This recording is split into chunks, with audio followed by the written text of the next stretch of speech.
Bahawalpur RPO शेर अकबर ने officiating एएसआईज और सब इंस्पेक्टर के कंफर्मेशन आर्डर जारी कर दिए। बहावलपुर आरपीओ ने 80 सब इंस्पेक्टर और 90 असिस्टेंट सब इंस्पेक्टर्स के कंफर्मेशन का नोटिफिकेशन जारी कर दिया।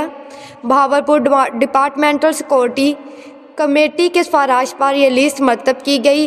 आरपीओ शेर अकबर बहावलपुर कन्फर्म होने वालों में ज़िली पुलिस यूनिट्स में खिदमत सर अंजाम देने वाले पुलिस ऑफिसर्स भी शामिल हैं। आरपीओ शेर Akbar Bahawalpur list merit policy को मद्देनज़र रखते हुए जारी की गई। आरपीओ शेर अकबर बहावलपुर किसी भी पुलिस ऑफिसर्स के साथ ज़्यादती नहीं होगी। आरपीओ शेर अकबर बहावलपुर रीजन बहावलपुर में हर ओहदे पर तरक्की मेरिट पर होगी। आरपीओ शेर अकबर बहावलपुर कन्फर्म होने वालों में ज़िला बहावलपुर के 24, ज़िला बहावलनगर के 16, ज़िला रहीम यार खां के 40 सब इंस्पेक्टर शामिल हैं। बहावलपुर रीजन के कन्फर्म होने वाले एएसआईज में ज़िला बहावलपुर के 25, ज़िला बहावलनगर के 23, ज़िला रहीम यार खां के 42 एएसआईज शामिल हैं। तर्जमान रीजन पुलिस बहावलपुर।